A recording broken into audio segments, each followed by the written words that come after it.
Hello, class and professor. I will be participating in the last debate and taking side A, that the United Nations is an effective world tool to protect human rights across the world. The United Nations came into being in 1945, following the devastation of the Second World War, with one central mission in mind: the maintenance of international peace and security. The United Nations does this by working to prevent conflict, by helping parties currently in conflict make peace, and by creating the conditions to allow peace to not only hold in these affected areas, but to flourish.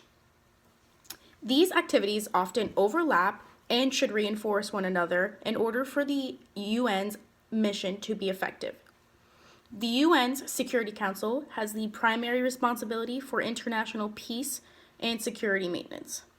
The term human rights was mentioned 7 times in the UN's founding charter, making the promotion and protection of human rights a key purpose in guiding the principles of the organization.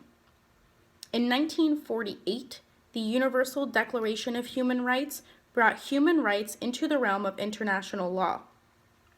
Since then, the organization has diligently protected human rights through legal instruments and on-the-ground activities and support.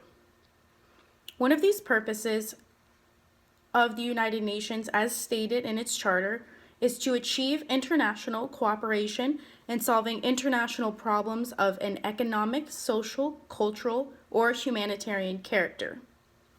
The United Nations first did this in the aftermath of the Second World War on the devastated continent of Europe, which it helped to rebuild.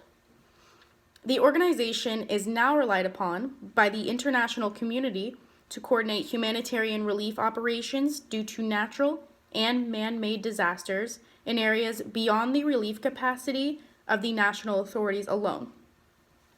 The United Nations has taken many steps in maintaining their success and accomplishing their mission.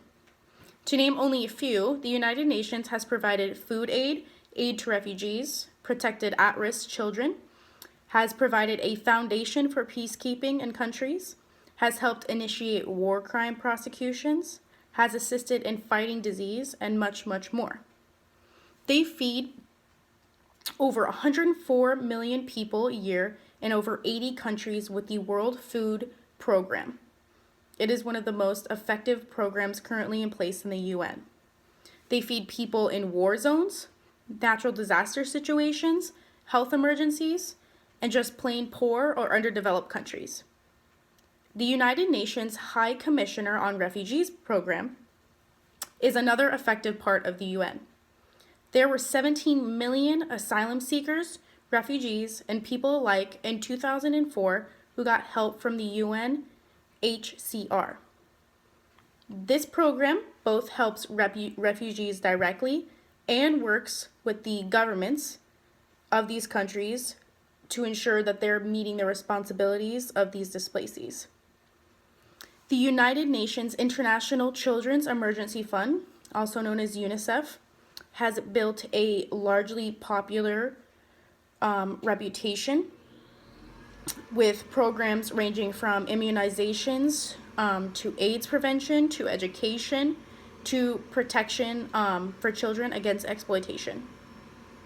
Since 1990, the number of children under the age of 5 dying annually of preventable causes has been reduced by nearly 50%, from 12.6 million children in 1990 to 6.6 million in 2002, according to the data released by UNICEF.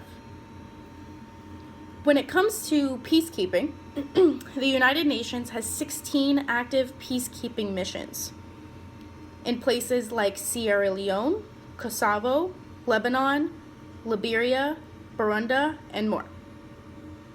And most of these places, if the UN were not involved there, it is likely that no one else would be.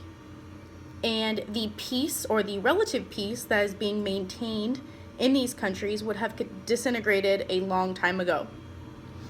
In many cases, the United Nations has been involved in. They have acted as an intervener of a last resort. They often get involved when no one else will.